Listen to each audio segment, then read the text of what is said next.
I worked nights for almost 3 years, and for most of that time, nothing truly bad ever happened. That's why the night everything did go wrong caught me so off guard. I was a dispatcher for a private medical transport company based in northern Illinois. We handled non-emergency transfers, elderly patients, late discharges, overnight transports between hospitals. The kind of work that never makes the news. My shift ran from 10 p.m. to 6 a.m., and I worked alone in a small office behind a locked glass door. By 1 a.m., the calls usually slowed to almost nothing. Drivers checked in, paperwork got filed, and the building settled into a low, steady hum.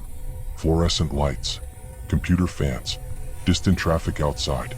That night started like any other.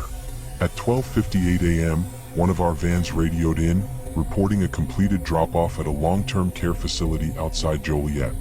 I logged it, told the driver to return to base, and went back to scrolling through overnight reports. At 1:12 a.m. my phone rang. Not the dispatch line. My personal cell phone. I remember staring at it for a moment, confused. Hardly anyone had that number. I picked up. There was no greeting on the other end. Just breathing. Not heavy. Not panicked. Just steady, controlled breathing, like someone holding the phone close to their mouth. I said hello twice. Asked who it was. The breathing stopped. Then a voice came through, low and calm. "You can see me, right?" I felt my stomach tighten. I asked who was calling. The line went dead. I checked the caller ID. Blocked number. I told myself it was a prank. A wrong number. Someone messing around late at night. Still, I locked the office door behind me. At 1:27 a.m., the security camera monitor flickered. Just for a second. When it stabilized, I noticed something I hadn't before. One of the exterior cameras, the one covering the rear parking lot, was showing a vehicle parked where there shouldn't have been one. A dark sedan, engine off, headlights out. I zoomed in. The car looked empty. That wasn't unusual on its own. People sometimes parked there to make calls or rest. But the lot was gated. You needed a badge to get in. I pulled up the access log. No entries since midnight. At 1:31 a.m. my phone rang again. Same blocked number. I didn't answer this time. The voicemail notification came almost immediately. I listened to it with the volume low. The recording was short. Just 6 seconds. It was the sound of my own office. The hum of the lights. The faint clicking of my keyboard. And breathing. I replayed it 3 times, my skin crawling more each time. The sound was too clear. Too close. I stood up slowly and looked around the office. Nothing had changed. The door was still locked. The hallway outside was empty. I checked the cameras again. The sedan was gone. At 1:44 a.m., one of our drivers radioed in. His voice sounded tense. He said he'd stopped at a red light near Route 53 and noticed a car pulling up beside him. Dark sedan. No plates visible from his angle. The driver said the man inside kept staring at him. Not aggressive. Not angry. Just watching. When the light changed, the sedan followed him. I told him to keep driving and head back to base. I stayed on the line with him as he drove. Halfway back, he went quiet. I called his name twice before he answered. "There's someone in the back," he said. I asked him what he meant. "I hear breathing," he said. "Like, right behind me." I told him to pull over at the nearest well-lit area and exit the vehicle immediately. He didn't respond. The radio went dead. I tried calling his cell. No answer. At 2:03 a.m., the van's GPS stopped moving on the map. It showed the vehicle parked on the shoulder of an unlit road. I called the police. They found the van 20 minutes later. The doors were open. The interior lights were on. No sign of a struggle. No driver. The police asked me to come in later that morning to give a statement. I told them everything, about the calls, the voicemail, the sedan. They listened carefully, took notes, and asked if I still had the voicemail. I played it for them. The detective frowned. "That's not your office," he said. I asked what he meant. He pointed out a faint sound in the background I hadn't noticed before. A rhythmic clicking. Turn signal noise. The voicemail wasn't recorded in my office. It was recorded inside the van. The driver was never found. 2 weeks later, the case went cold. The company replaced the van. The cameras were upgraded. Management told us not to discuss the incident. I quit shortly after. Sometimes late at night, my phone will ring from a blocked number. I don't answer anymore. But once, months later, I accidentally opened a voicemail notification I didn't remember receiving. It was empty. No sound. Just 6 seconds of silence.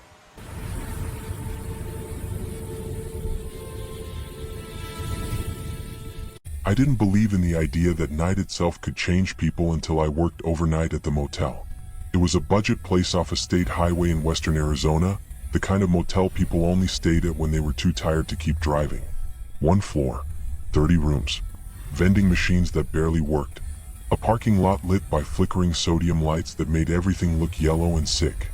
I worked the night shift from 11 p.m. to 7 a.m. alone. Management said it was safe because nothing ever happens out here. Most nights that was true. I checked in the occasional late arrival, refilled the coffee, and watched security monitors until sunrise. The incident that ended that job started like any other night. It was a Tuesday in late August. Hot even after midnight. No wind. No traffic noise. By 12:30 a.m., the parking lot was nearly empty. Only 6 rooms occupied. At 12:47 a.m., a man walked in. He didn't pull up in a car. He just appeared from the darkness beyond the lot, stepping into the light near the office door like he'd been standing there already. He was tall, thin, wearing a dark hoodie despite the heat. His face looked normal enough, tired maybe, but his eyes never stopped moving. Not nervous, calculating. He asked for a room for one night. Gosh, that wasn't unusual. I took his ID and noticed something immediately. The photo looked like him but older, thinner. The date on the license said it had expired 6 years ago. I told him I couldn't accept it. He smiled slightly like he'd expected that. That's okay, he said. I just need a place to sit for a minute. I told him the lobby wasn't open for that. Policy. He nodded, thanked me, and walked back outside. I watched him on the security monitor. Instead of leaving, he sat down on the concrete curb directly in front of room 12. He didn't look at his phone, didn't smoke, didn't move. He just sat there staring at the door. At 1:05 a.m., the occupant of room 12 called the front desk. A woman. Her voice was quiet, tense. She asked if someone was supposed to be outside her door. I told her no and asked if she felt unsafe. She hesitated, then said the man wasn't knocking. He was just standing there, close enough that she could see his shadow under the door. I told her to stay inside and locked the office door before stepping out with my phone in hand. The man was still there, standing now, facing the door. His hands were clasped behind his back. I called out to him, told him he needed to leave the property. He turned slowly and looked at me. "I'm waiting," he said. "For what?" I asked. "For her to realize," he replied. I told him I was calling the police. He nodded. "Come." Almost pleased. "That's what happens next," he said. I went back inside and called 911. While I was on the phone, I watched the monitor. The man walked away from room 12 and disappeared into the darkness beyond the lot. The police arrived 15 minutes later. They took a report, knocked on the woman's door, and escorted her to her car so she could leave. She was shaking so badly she dropped her keys twice. They searched the area and found nothing. By 2 a.m., everything was quiet again. I tried to convince myself it was over. At 3:18 a.m., the office phone rang. I answered, expecting maybe a guest complaint. There was no greeting, just breathing, slow, controlled. I asked who it was. "You didn't tell her," the voice said. My chest tightened. "Tell her what?" I asked. "That I was already inside." The line went dead. I checked the cameras immediately. Room 12 was empty. Door wide open. Lights on. I called the police again. They arrived faster this time. They searched the room thoroughly. No sign of forced entry. No sign of anyone else having been there. The window was locked. Bathroom empty. Closet empty. The officers exchanged looks I didn't like. One of them asked me to rewind the exterior footage from earlier in the night. We watched together. At 12:46 a.m., the man walked in from the darkness. At 12:47, he checked the door handle of room 12. At 12:48, the footage glitched for 3 seconds. When it came back, the man was no longer outside. He didn't walk away. He just wasn't there. The officer slowed the footage frame by frame. During the glitch, the shadow under the door of room 12 shifted.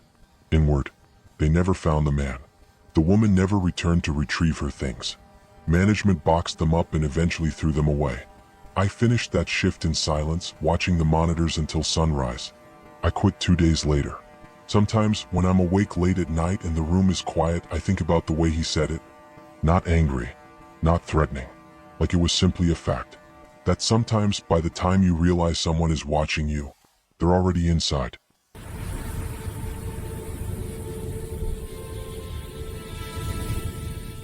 I still remember the exact time because I checked my phone twice to make sure I wasn't imagining it. 1:17 a.m. I'd been awake later than usual that night, not because I wanted to be, but because sleep just wasn't coming. The apartment was too quiet, the kind of quiet that makes every sound feel louder than it should. I lived alone then in a small second-floor apartment outside Columbus, Ohio. Nothing fancy. Just a living room, kitchen, bedroom, and a narrow hallway that always felt darker than the rest of the place. I was sitting on the couch watching reruns with the volume low when I heard the first knock. It wasn't loud. It wasn't aggressive. Just 3 slow taps on the front door. I froze immediately. Nobody knocks on doors at that hour unless something's wrong. I muted the TV and listened. My heart started pounding so hard I could feel it in my ears. I waited for another knock, thinking maybe I imagined it. Then it came again. 3 taps. Same rhythm. Come. Patient. I stood up slowly and walked toward the door, stopping a few feet away. There was no peephole. I'd always hated that. The only way to see outside was to open the door or look through the narrow window beside it. I leaned forward just enough to glance through the glass. There was a man standing in the hallway. He was facing the door, standing completely still, hands at his sides. The hallway light above him flickered slightly, casting shadows across his face. He looked normal. Middle-aged. Jacket zipped up. No visible weapon. No visible distress. That somehow made it worse. I asked who it was through the door. He didn't answer. I asked again, louder this time. My voice shook despite my effort to keep it steady. He leaned closer to the door, close enough that his face pressed into the narrow window's frame. I could see his eyes clearly now. What? Alert. Unblinking. He spoke softly, almost politely. I think I've got the wrong apartment. I didn't move. I didn't unlock the door. He stayed there, staring through the glass, breathing lightly like he was waiting for me to respond. After what felt like a full minute, he took a step back. "I'm sorry to bother you," he said. "I'll leave." I watched him walk down the hallway, his footsteps slow and deliberate. He didn't rush. He didn't look back. I waited until I heard the building's main door open and close before I let myself breathe again. I didn't sleep after that. I stayed up until sunrise, convincing myself it was just a mistake, just a confused guy on the wrong floor. At 8:30 a.m., there was a knock at my door again. This time it was the police. They asked if I'd heard or seen anything unusual overnight. I told them about the man. They exchanged looks. One of them asked me to describe him again. I did. Jacket. Average height. Calm voice. The officer nodded slowly and asked, "Did he try the handle?" I said no. The officer hesitated before speaking again. "That's strange," he said, "because the woman downstairs said he didn't knock at all." Apparently, at 1:22 a.m., 5 minutes after my encounter, a man entered the ground floor apartment directly below mine through an unlocked door. He didn't say a word. He didn't steal anything.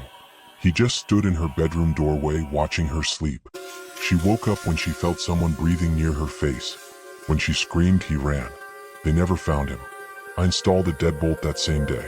I moved out 3 months later. I still live alone, but I don't answer my door after dark anymore. And sometimes when I can't sleep, I think about how calm he sounded. Like he knew exactly where he was supposed to be.